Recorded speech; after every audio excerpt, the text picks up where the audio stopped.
Hi. Hi. We are so excited to have our guest in house. I know. We have Miss Wendy Lopez. So, Wendy, tell us the audience who you are, how you identify. Just go ahead and introduce yourself. Yes, thank you for having me. My name is Wendy. I identify as Dominican. I'm from the Bronx. I've been a dietitian for close to 15 years now, which is crazy how time Wow. flies. Because I remember when we were all in college and we Yes. were just navigating life and trying to figure things out. I mean, we still are, but yeah, it's just been like things get so blurry and I feel like time just goes by so quickly. I am a registered dietitian and a diabetes educator as well. So right now with the work that I do professionally, my focus is diabetes care. Mm. And I professionally, I've worked in different settings. I've worked in, so many different hospitals throughout New York City. I've worked in community practices. I decided to start my own business about 12 years ago now, maybe over 12 years ago, with one of my best friends who's also a Wow. dietitian. And we used to have a business doing media work in nutrition. And Mhm. now we have a telehealth startup that focuses on providing nutrition services remotely, covered by insurance for people that want preventative care, but also for people that have any kind of insulin resistance. So, PCOS, prediabetes, diabetes, type 1, like a range of different conditions related to insulin resistance. I think that's so cool. Cause and I think this field for you is fitting because like we said, we've known each other from school. And so I just remember like seeing you and always being like the healthy person or something on like a natural tip. And so when I saw after we graduated, I saw that you were starting the startup and the different like the different cooking things or recipes. I was like, man, this is like so fitting for what I remember of Wendy. And I'm like, I love that for you, that this is the path that you decided to go down. Yeah, yeah, it's been really great. It's also evolved throughout the years. I've been doing it for so long. So Yeah. before, like, it was a lot of media work, and then I don't know, as I've gotten older, I'm like, I wanna do more operations. I don't wanna be, like, the face of any brand, really. Mm. So I've been enjoying doing more of the behind the scenes and, like, providing other dietitian support who are newer in the field. So, yeah, it's definitely been a journey. I That's love that. awesome. I love that. Yeah. And so now, outside of your role as a registered dietitian and your day-to-day work, who is Wendy? How would you define yourself? Like, what do you like to do? What are your hobbies? Yeah. Well, my life revolves around my community. So I have really deep connections with family, both given family, chosen family. So everything that I do professionally is so I can have more freedom to spend time with myself, most importantly, but also with the people that I love. And so, yeah, usually the things that I do, it's either like spending time with myself, which I really like, or spending time with, my husband, all of my friends who, for most of my friendships, like I've known them since college. So I definitely consider them to be part of my family. My parents live in the Dominican Republic, so I'm always going to DR I'm literally going this weekend. Like I'm always going to visit them and Love connect with that. my family over there. So yeah, I've been blessed in that I have a very abundant community, but also that comes with the responsibility of like maintaining relationships and like there's always something. Like my best friend's 40th was last week. My other best friend's 40th is next week, and I'm, like, traveling out to like, show Yeah. up for everyone in my life, so it could definitely be overwhelming, but it is what gives meaning for me. I love that. I love that. And Yeah. especially now with everything with social media, it's like Yeah. it can connect people, but it also can leave people isolated at the same time if you don't make an intentional decision to physically see someone or have lunch, or even pick up a phone and have a conversation. So I Yeah. love that. That's one of the things that you value. That's amazing. And I think Yeah. also as we age, right? We're getting older. So Yeah. I know Yeah. that things like I used to do in my 20s, baby, no, I want the soft life. I want it slow. I want it digestible. I want healthy meals. I want cozy. I want Yeah. comfortable. And I want it to be sustainable, right? And I think when you're younger, you're maybe more agile of really wanting to bend a little bit more to overstretch and overreach yourself, like you said, be the brand be the face of a brand. But now it's like, wait, no. Speaking of life and changes and trying to recalibrate, right? We probably can't have a conversation about food and community and the well being of other people without softly mentioning COVID and its impact on how it just has shifted how we do things. Can you share with us what the shift in COVID was for you? And more specifically, tying in your dietitian and how you, in nutrition, how did COVID feed into that? Yeah, that's such a great question, and I think that yeah, we don't really talk about the impact that COVID has had because 'cause we're still kind of in the midst of it, like, people are still testing positive for COVID, and we're still Right. trying to So true. understand it. Yeah. Hmm. But that was another thing where it was just kind of a blur. We're like, "Wait a minute, that was, like, a really traumatic experience," and, Mhm. like, for me, I was living alone at the time when COVID hit, and it was really isolating. I felt very lonely. I wasn't around community because, we had to isolate, and then eventually I decided to go to Dominican Republic, and I spent a few months there because I just really missed my family, and I was Yeah. really down about being by myself.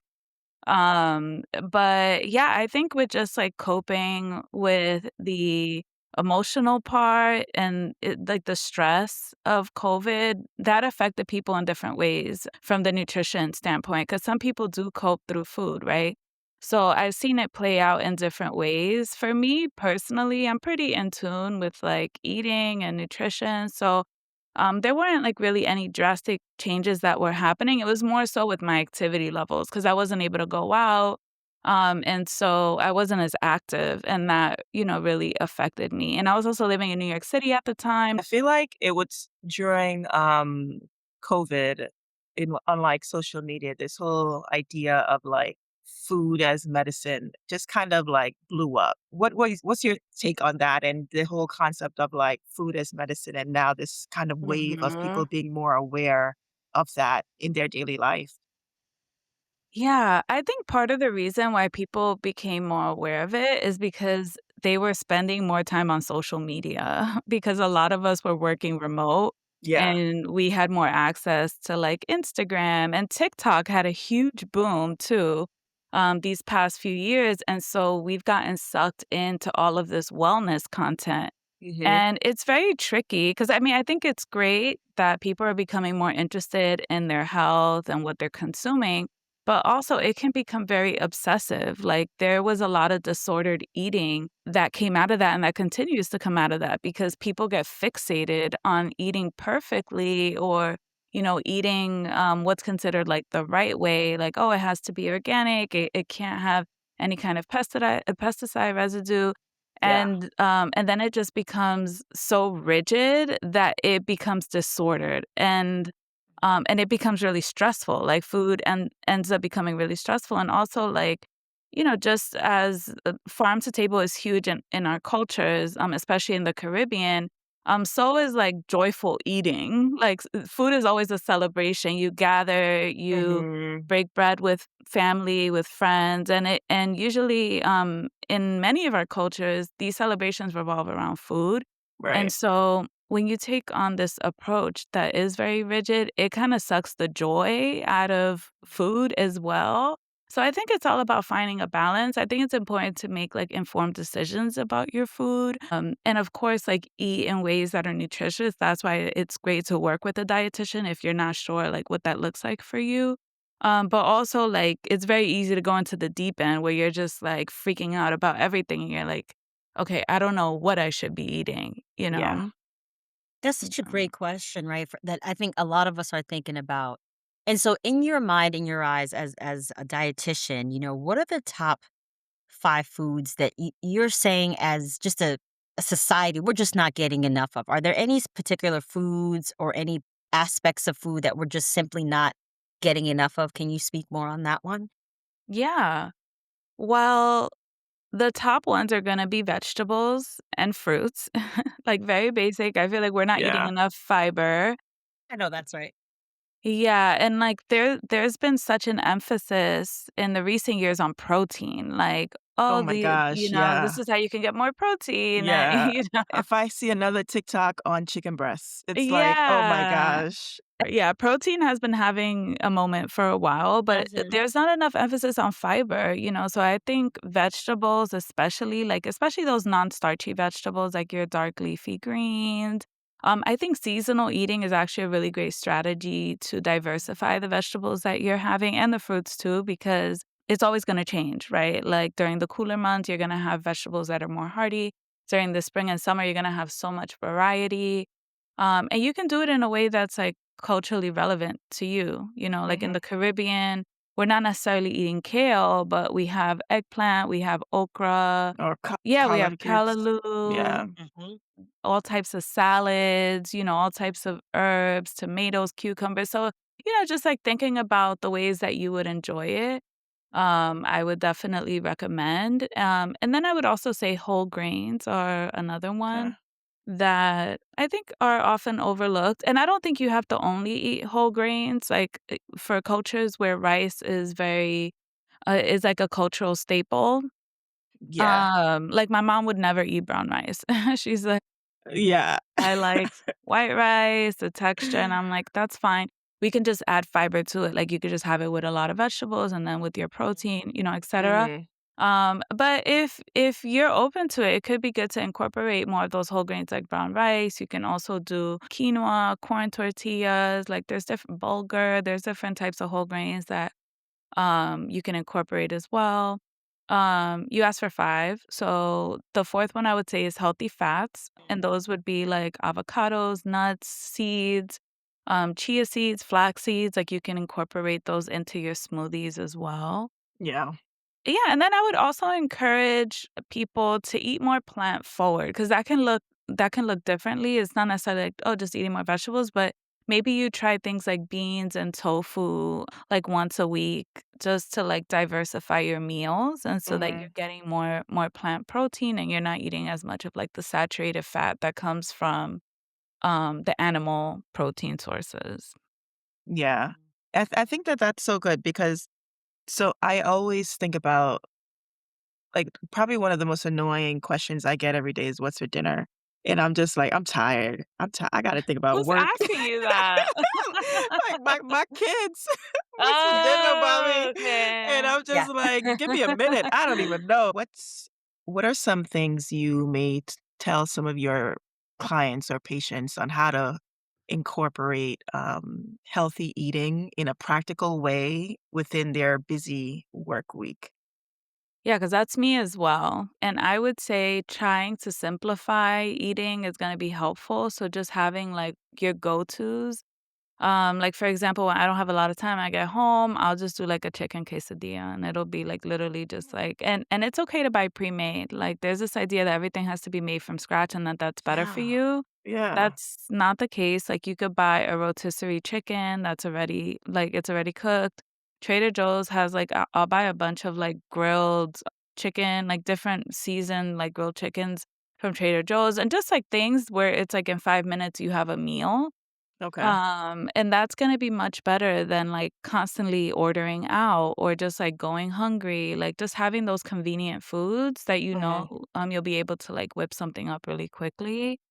And what you can also do is, like, having like, cooking base foods. So, for example, like, you make a batch of rice, right? Or you make a batch of beans, and then you can incorporate it in different ways throughout the week, so that you don't have to constantly, like, reinvent the wheel every day. I Yeah. personally don't like repeating meals more than twice. Mhm. So, what I'll do is I'll just kinda cook things separately, and then I'm like, "Okay, if I made some stewed fish, for example, I'll have it with, like" I'll kinda just mix up, like, what I'm having it with or, like, what kinda meal it is so I'm not getting bored. Mm. I love that, right? Because food is to be not only healthy for you, but to be enjoyed. Yeah. And so I want to make sure that, even culturally, right? We have Dominican Republic, we have Jamaica, we have Haitian on my part. And a big aspect of just growing up was enjoying it without even Yeah. having to think. I think as we Mhm. get older, we're more mindful of, okay, am I getting the things? So I will cook the rice and add some quinoa to it and make a rice quinoa blend, right? Or add some beans to it to make sure Oh, that that's it's good. going down with some fiber because Yeah. rice and beans is a staple. We overdo it, right? The whole plate sometimes looks like rice. Yeah. So I will say, okay, where's the green? Where's the color in this? And I think that makes me a little bit more mindful. Wendy, can you share with us, like, are you a person that typically just prepares these batches on a Sunday and then maybe again on a Tuesday? How does it sort of like, how does your plan in the day-to-day preparation of food look like? Yeah. Yeah, usually I'll do it, like, Sunday.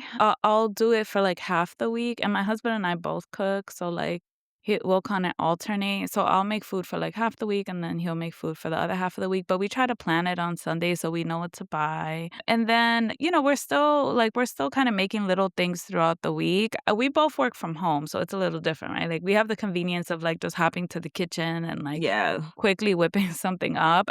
If I were going into work, I would probably just have most things prepared 1 day a week or, Mhm. something like that. Because otherwise, it's like you get home, the commute, it's exhausting, like, you don't have the energy to, like, make food after work, right? So, yeah.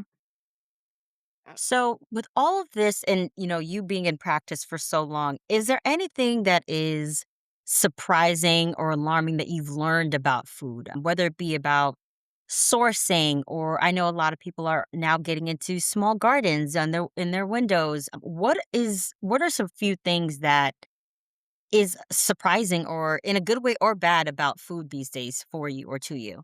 Mhm. I don't know. I feel like I've been in the field for, like, so long that I'm not like, I don't know that I'm necessarily surprised, but one thing that I think a lot of people would find surprising, that was surprising to me when I learned more about it, was that foods that are labeled organic also have pesticides. It's just that the pesticides are considered organic pesticides, and they have to use so much more of it because it's not as effective, especially Mm. for these Wow. companies, that are producing large scale, right? And that's why I'm really big on, like, supporting local farmers because they don't have these large scale operations usually, and you can talk to them. When you go to the farmer's market, they'll tell you what their practices are. I used to work at farmers markets. That's how I got started in nutrition. And they'll even offer to, like, have you visit the farm and learn about, like, their farming practices. And you're also, like, supporting the local economy. The food is not traveling as far, so it tends to be more nutritious. And yeah, I think that people who are trying to eat healthier, they default to, like, I'm just gonna buy everything organic and Yeah. that's gonna be the solve. But it's a lot more complicated than that. And I think it's more important to think about what you can do consistently to incorporate more nutritious foods versus, like, everything has to be this way, it has to have this label, because those things, you got to take it with a grain of salt. I love I that.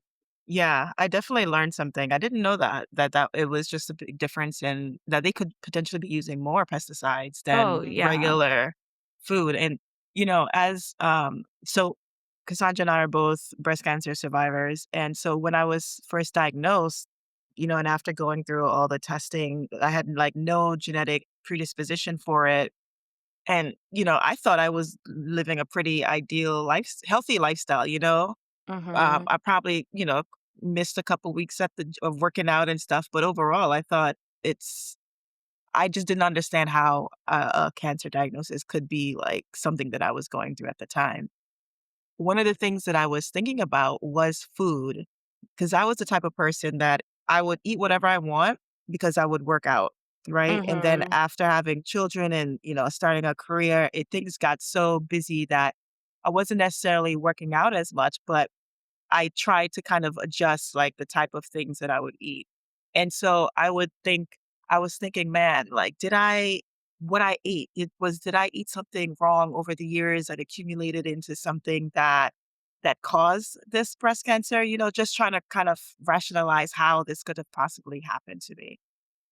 And now we know so much research on like the food and the gut microbiome and it's linked to cancer and all these other things, but just how important lifestyle and diet is in like prevention of for so many different diseases, not even just cancer, but just everything in general.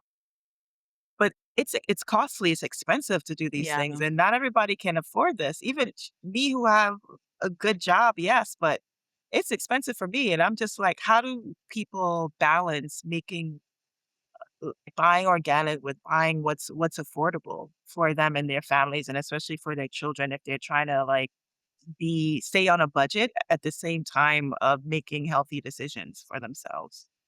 Yeah, yeah, it gets very expensive, and that's why I think it's important to be flexible with food and why I really don't recommend the perfectionist approach with, like, sourcing because it's gonna be way more healthy to eat a good variety of foods, especially, like, plant-based foods, even if they're not organic, than, like, skipping them entirely, because what I've seen when people wanna go for, like, just all organic, if they don't have access to it or it's just, like, really expensive and they can't afford it, they just end up not eating the food at all, and that's what we wanna avoid, right? Because then you're, like, having a low fiber intake, you're having a low vitamin and mineral intake from the nutrition that these foods provide. So I think it's important to have that flexibility because these foods are still nutritious. It doesn't necessarily mean that they're not going to provide you with good nutrition. And also with things like cancer, like there's so many different factors at play, Exactly. right? Like Mhm. nutrition is one part of it, but also stress is, very important, sleep, movement, environmental factors that a lot of times we have no control over, like, living in New York City, the pollution, especially when you're from places like the Bronx, which is where I'm from, it's very polluted, and all of those things play a role. Mhm. So there's people that eat what would be considered perfect and, they do all the right things And and still things get like sick. this, yeah, it still happens, right? But there are things that you can do to like reduce your risk, of course. Like with all the things that I touched on, like getting quality sleep, trying to reduce your stress levels, moving your body. And then with nutrition, it's very well documented that eating in a plant forward way is going to be very helpful for reducing your risk for like a range of different conditions. And that doesn't mean that you have to be like vegan or even like vegetarian, pescatarian. It just means that like your meals revolve around plant foods because in a lot of our cultures, like the meal revolves more around the meat, right? Like that's kind of the star. Or Yeah, or like rice. It's like half of the plate is rice is and then, rice, yeah. so it's like restructuring that so you can still enjoy your foods that you usually consume, but you're adding more of like plant foods, vegetables, beans, avocado, like all of those different things. Yeah, I love Absolutely. that. And you know what's really important that I think about too? It's not just about the ingredients, but it's how you cook it, Yeah. right? So your girl always like, a deep fried thing every now and then, right? I love fried fish, for example. But there Mhm. are days where I'll just cook it in a sauce, right? I'll top it with some okra to kind of give it a little bit more robustness as I'm eating it. So it's not just about the ingredients I find, but it's how we're preparing it, right? Are we taking the nutritious value out of it all the time? So I know um collard greens, for example, we Yeah. tend to add pork and people like it a little bit more fatty. And season your food, okay, people. We love the seasoning. But also thinking about the ways that we're preparing it, I think it is something to also make note of. I know that KO just mentioned, we are both two breast cancer survivors, and inflammation and chronic disease seems to be, an area of focus for the population as we age too. We're exposed to more. I know there's conversation about plastics. And Yeah. so there are a lot of health challenges that even the younger population is working through. If you so wish, have you ever had a personal health challenge that either you've worked through or are working through? And how are you using food as a means of healing yourself? Yeah. Or even like the change in lifestyle, like you mentioned, like food and Mhm. and lifestyle changes. Mhm. Yeah, I would say, like, at this point in life, I feel like I have a pretty good routine because of my years in the field, like, I've been able to really fine-tune and, like, figure out what works best for me, and I'm a very intuitive eater. So, I'll like kind of tweak things along the way. Like for example, I used to eat mostly like plant-based, but then I got married and my husband is like a big meat eater, so I've been incorporating more meat just because like it's easier since we're cooking together. And so like that's been an adjustment. Like, okay, how do I still incorporate the plant foods that I enjoy with like these adjustments? I haven't necessarily had any major, like, health issues, thankfully, I was telling Yeah. Cassandra that recently I went through IVF, and I literally, like, just finished the cycle, like, a few weeks ago, and so I have been thinking about how nutrition might, like, influence fertility and just, like, adjustments that I can make, and I even, like, schedule an appointment to meet with the dietitian so I can learn a little bit more about, just, like, fine-tuning, right? Like, I'm getting older, okay, I need a little bit more iron, maybe I'm not absorbing things as well. I also have, a thyroid condition, so it's like my metabolism has slowed down. Okay, well, how do I adjust for that, right? And, I'm happy to be in that place where it's more of just, like, adjusting. Because I know for some people, it's like they've always had a very fraught relationship with food, and it kinda works in extremes where it's like you're doing yo-yo dieting or, like, you, develop a good routine, but then, like, you just kinda completely revert and you feel, like, very out of control. I've never really had that experience, but it's always just, like, fine-tuning, like, "Okay, what can I do a little bit better?" Because our bodies are changing as we're getting older too, Yeah. right? So even for people who are entering like later age, like for women going into like perimenopause, that's going to be a huge shift with nutrition and hormonally too, right? And like the things that you're going to have to change. So as our bodies are changing, just like making those adjustments so that you feel your best. And it doesn't necessarily mean that your body's failing you or that you're doing the wrong thing. It's just that as we change, we have to also change the way that we do things as well. That's so true. I've never actually worked with a registered dietitian before. And I was just skimming someone's website and I'm like, wow, some of the services that they offer, I would love to talk to someone, but it's doesn't register to me as something that could use my insurance for or like see that specialty. When I think of a doctor, you're like your PCP or you go to the dentist, but I've never actually say, well, maybe I should make an appointment with a registered dietitian. Can you tell us how would what is an initial consultation? What does appointment with them look like? Or working with is it more acute? Is it long term? Like, what does that look like in Yeah. real life? Mhm. Yeah, it depends, like, the practice that you're working with and the setting. Like, there's dietitians that work in different settings. Like, for example, there's oncology dietitians that you might have come across when you were doing cancer treatment, and they make sure that you're getting nourishment throughout your treatment, and that's very different, right? That's more acute. There's dietitians that work in ICU. There's dietitians that work in outpatient, where you just like go into like a community clinic and you see them there. With private practice, usually the sessions are going to be a lot more thorough, a lot longer. Like I work in private practice, so we're meeting with people anywhere from an hour to an hour and a half. It's very different from like going in and out of an office. So you do a very thorough assessment of, what the concerns are. And then it's almost like food therapy, where you're going in maybe weekly, every other week, and you're getting to know your practitioner, but you're also like developing goals and figuring out what kind of support you need. For people that have like a lot of body image issues or like disordered eating, they're probably going to meet more frequently. If you're looking for like preventative care or to address whatever condition it is, right?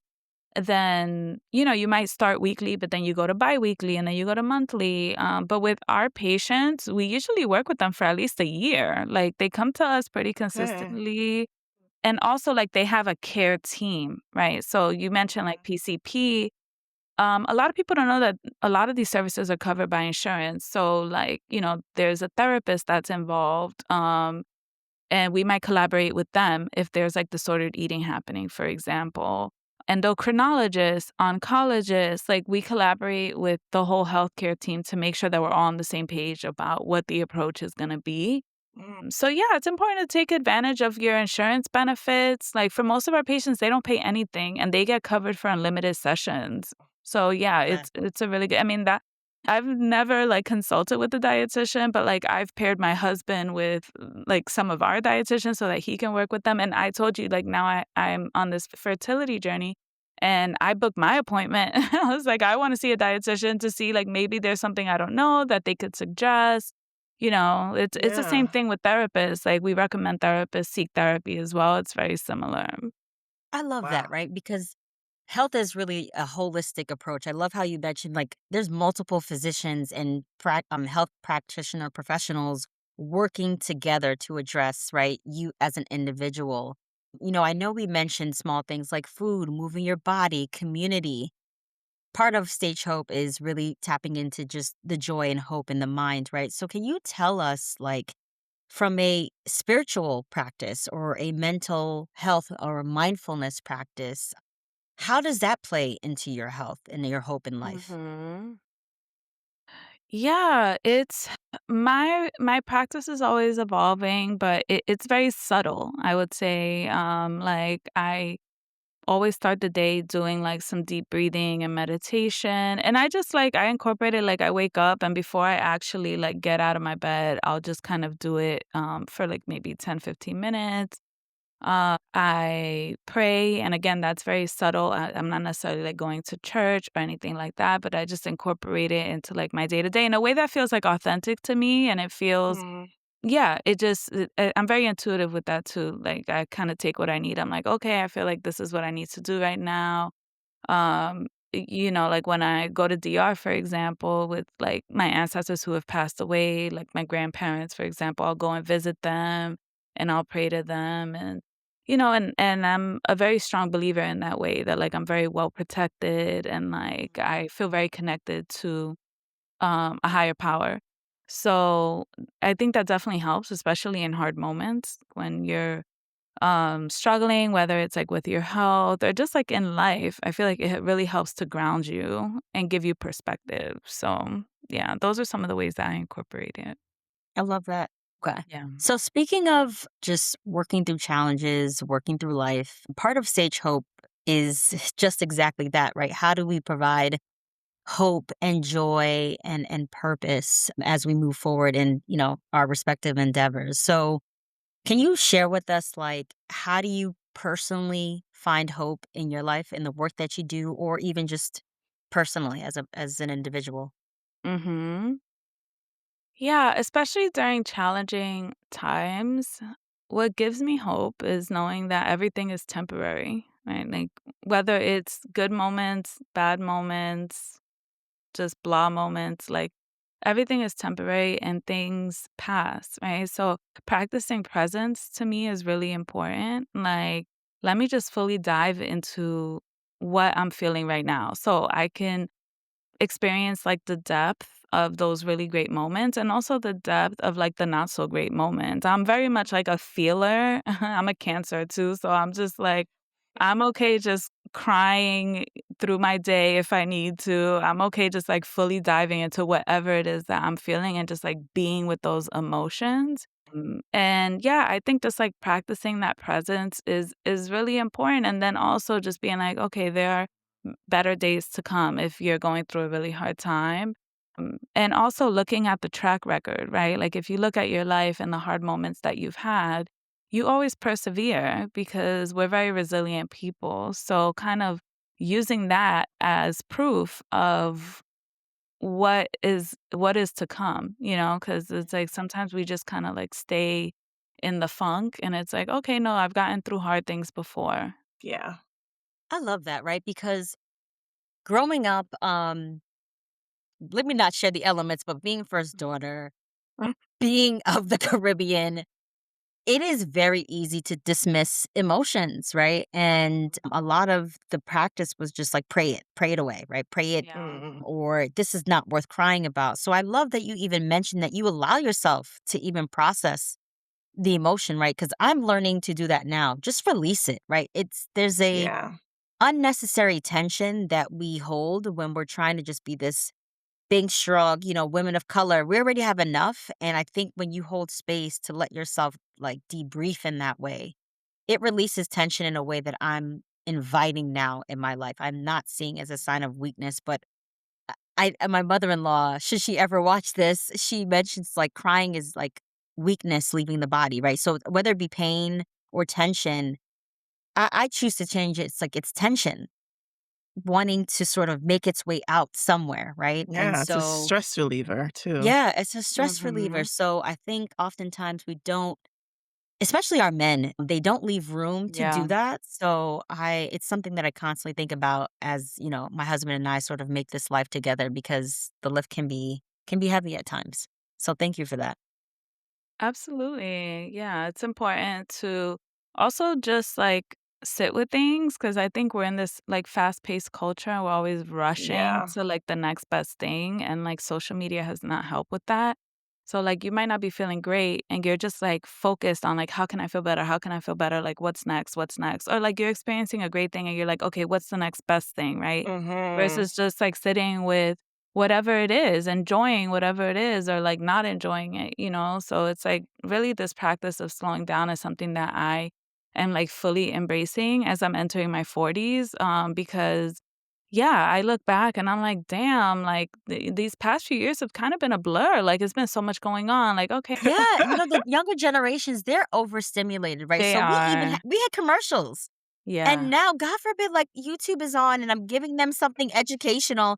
I want them to learn Creole, right? So I put this, like, little thing on YouTube on, and it's over, and it's like, "Mommy, what's next?" And no, we're allowed to just play with puzzles and color Yeah, very go be quietly, so bored. Like, it's go okay to be Yeah. bored. You don't need to right. be lights, camera, action all the time. Yeah. Yeah. Absolutely. So, speaking of that, it's like, what's the word of advice for those listening to this episode that you can share with our audience around just hope, health, joy, and purpose in your life? What would you share with the audience? I would say take some time for yourself, especially for those of us who are caring for others in one way or another. It's really important to slow down and ask yourself what it is that you need. Yeah. Because, and I think for women, we are always, serving other people, our families. Especially for those who are more nurturing at baseline, right? So you have to like really create those boundaries for yourself and ask yourself, like, what is it that I need? Like, how can others be of service to me versus like Mm, you always being a well of generosity because that can completely drain you. And if you're doing it constantly, with time, you start forgetting like who it is that you are or what it is that you enjoy doing. So I think it's really important as women that we really affirm ourselves and especially like once we start having children, we get married, it's like you have to also maintain that sense of identity. Who are you outside of those things? Like, what are you doing for yourself? I love that. Man, I And it's think so that necessary. We yeah. get so caught up doing that we're not being, right? And I find myself in that bag and wheel. I wake up in the morning and it's just like progress, produce, call, text, message, and taking the time to just slow down without the guilt, without the I need to make this up is a practice I'm just trying to invite now more than ever, especially after what I've been through in these Yeah. past, year or so. So, Yeah. yeah, I would word of I would advice. I would agree. I think for me, that has been more in my mind on the forefront because like you said, I'm always a person when I wake when my eyes open, it's go time. Like what is the Mhm. day gonna hold for me? And now being intentional with slowing down, managing stress, doing things, trying to figure out a way to incorporate movement into my day. I'm not successful at it. It's something that I think I need definitely to be more intentional with. But Mhm. as you mentioned, like giving myself grace with work, not letting that be like the center of my world anymore, but more so something like, okay, I have a deadline, not being stressed, working towards it. but trying to find a place of peace to still do the work, but not let it increase my blood pressure or my heart rate or the tension, anxiety in my body. I feel like that's something I've been more mindful of now in survivorship is to, if I get it done, great. If not, I'm gonna be all right. This work gonna be all right. The deadlines will be another deadline in the future, but not letting that take such a toll on my inner person anymore. Yeah. And I think like intuitively, right? Time has showed us that like we're getting through it maybe quite better than we think, right? I think Mhm. oftentimes you have the tools, but when the urgent matter shows itself, it's like the brain kind of rattles and it just loses focus. So I whether it be, working through health challenges, working through personal, professional challenges, I really want to take heed of being mindful right when you're in the thick of it Yeah. Yeah. to say, okay, who do I need to call? Or am I afraid to ask the manager or the boss, this can wait? Or am I afraid to ask the next guest on the podcast, hey, can this be pushed back after the holidays? Mhm. Because I really want to affirm myself that what is for me will be for me. Yeah. And I Yeah. don't need to sort of collect and sort of hoard a situation and act like, it's now or never. So I love that. Mhm. Yeah. 1,000%. So, last but certainly not least, we want to keep a cycle going in with our guests where they leave an incoming guest a question. So, is there anything, Ooh. whether you would ask a peer or whoever we think the next person might land, what would you like the incoming question to be to them?